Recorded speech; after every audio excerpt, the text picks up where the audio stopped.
Today we're going to be making these little weirdos and this basilisk omelette, both of which are inspired by the Delicious in Dungeon anime.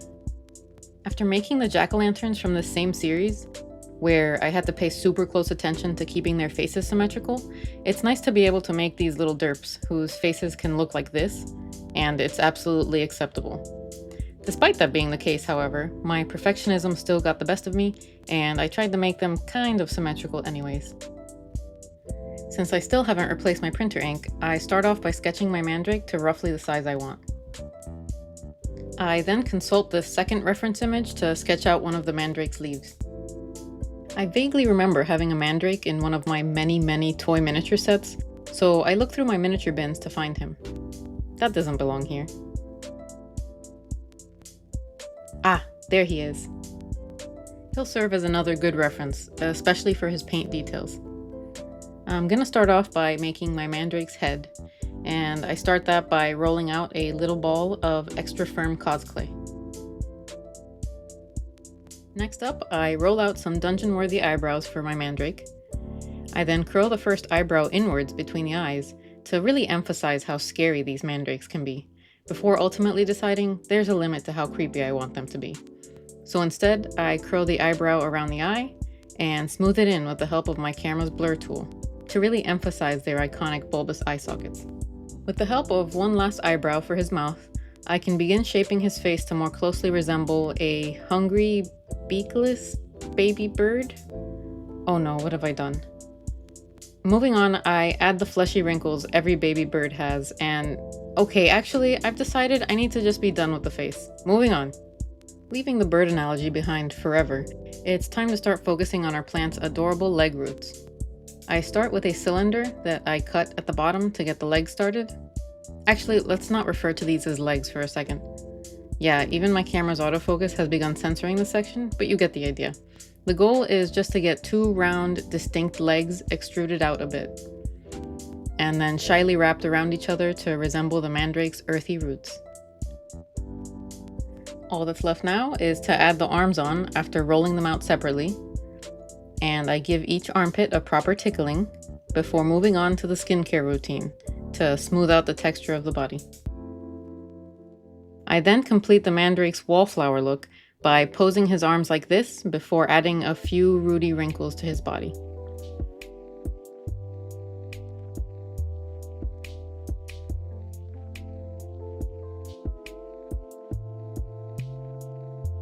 I screw his head on, and now we've got a shy, colorless, bald mandrake.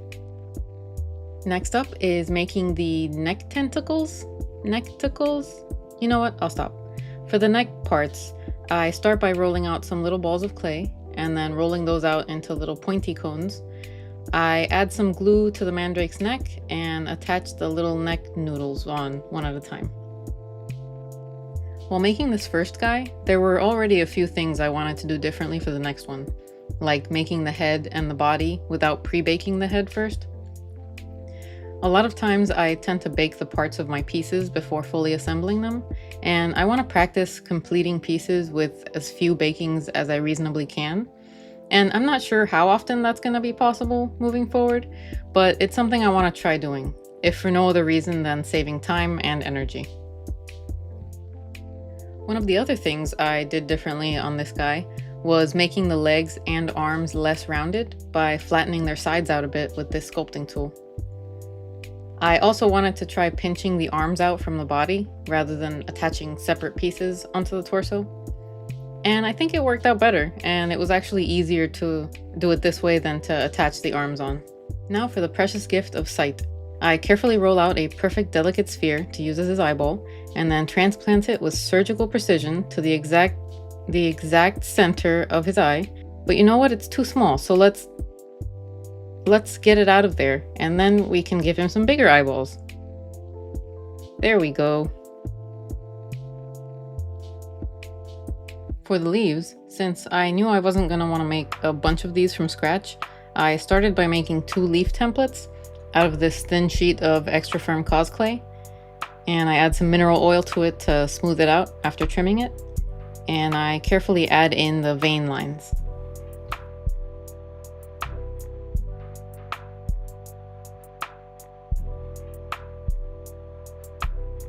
With the 2-leaf templates baked, I start rolling out my 2-part silicone mold. And I punch the mold onto my leaf template and allow it to set for a few minutes. After making 6 leaf molds and letting them solidify, I add my first green clay to one of the molds. To add texture to this visible side of the leaf, I push the second mold against the first mold.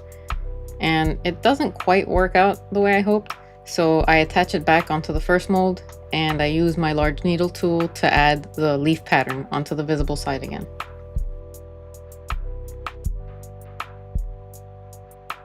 Once I finish doing that, I pop this thing in the freezer for about an hour and carefully try to remove the leaf from the mold, which, as you can see, is already not looking very promising.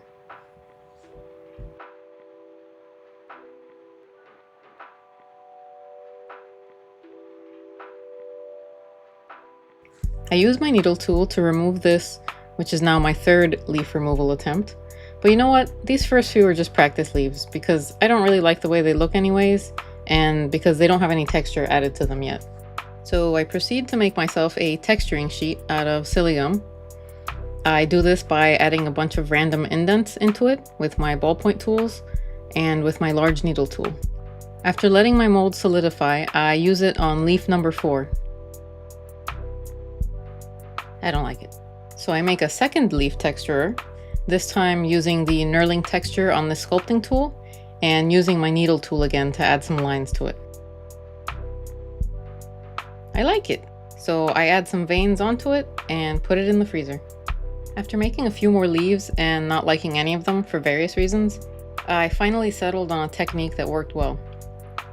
This involved making sure I put the leaves in their molds in the freezer for just a few minutes. If I left them in there too long, they would just get hard and brittle and crack when I tried to remove them from the mold.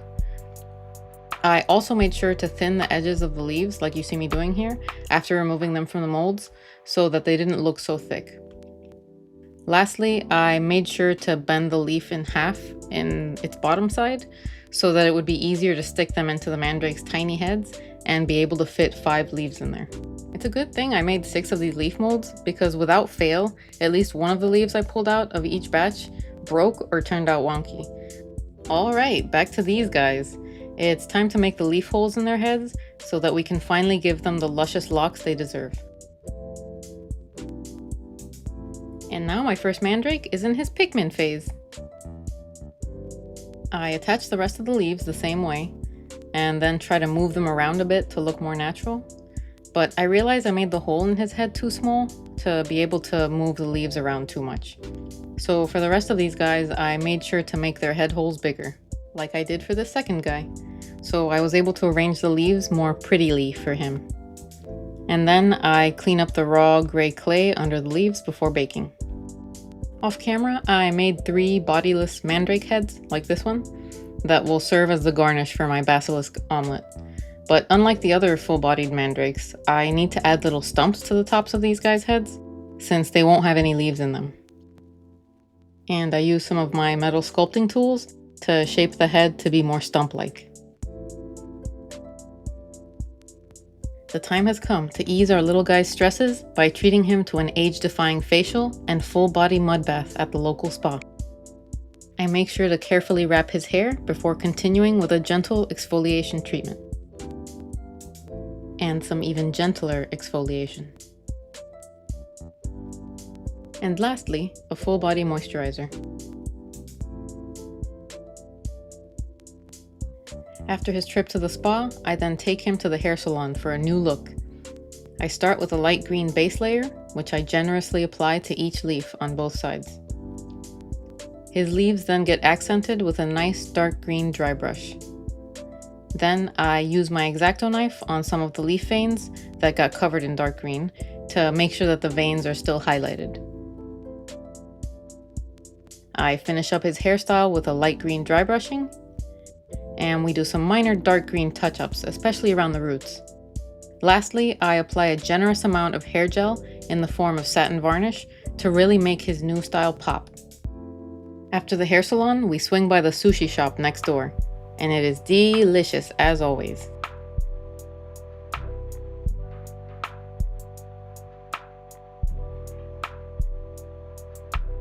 For my basilisk omelet clay, this is what a basilisk looks like, by the way, in case you were curious, at least in the Delicious in Dungeon universe. I bring out some of my bread dough colored Sculpey clay, some of my pumpkin orange cos clay, and some of my yellow cos clay.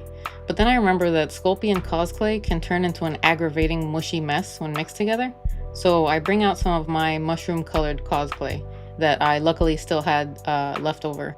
And I combine them in some ratios that seem reasonable to me. So that's mostly cream clay, a little bit of yellow, and a teensy bit of orange clay. And that looks good. Then, using my reference image and my reference plate, I roll out my omelet into an omelette-y shape.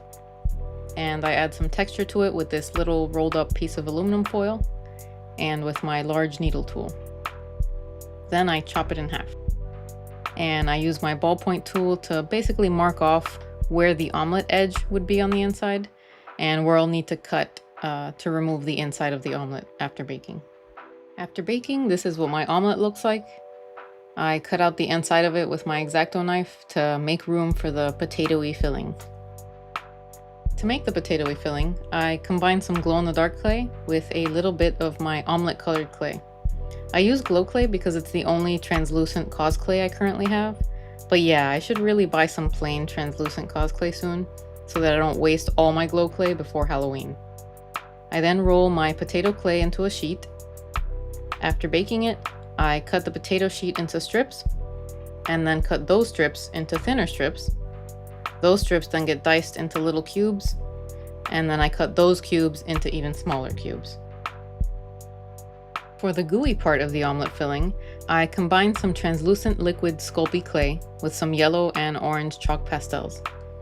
I coat the inside of the omelet with it, and then I add the potato cubes in, and then I coat those with some more clay goo. After baking the omelet, I coat the inside of the omelet with Sculpey gloss mixed with some chalk pastels. And the final step for the omelet is varnishing it to look nice and buttery using some satin varnish. Last up is plating this delicious omelet and mandrake meal. But since the only plate mold I currently have is this thing, it's too small for this meal. So I'll have to figure out a different way to get the plate size I need. So I look around my kitchen for any good plate mold candidates that would be safe to put in the oven. And I found the cinnamon bottle with a metal lid that is probably maybe safe in the oven. So I used that. I take a sheet of raw clay that I trim to roughly the right size, and I push it into the cinnamon lid. I also rub it down with some mineral oil to smooth out the top while flattening it against the lid. It was a struggle to get my baked clay out of this lid, but eventually it came out in one piece somehow. The bottom was rough, but luckily that part is, well, the bottom. Now I just have to clean up the edges to see if I can make this work as a plate. I start by trimming the excess clay and trying to make the plate more circular. After sanding the edges, I think I've got a usable plate in my hand. So I painted it gunmetal, dry brush it metallic, and finish it off with a satin varnish. Oh, and I make sure to label the paintbrush I used for dry brushing as metallic, because the last time I dry brushed something metallic and then I used that same brush to dry brush something non-metallic, the non-metallic thing ended up with a slightly metallic finish, despite me having washed the brush before using it. So I'm not making that mistake again. And with that done, we're ready for our photo shoot. Oh, real quick, before our photo shoot actually. My daughter gave me this because she wanted me to know that I'm doing great. Thank you, honey. So are you.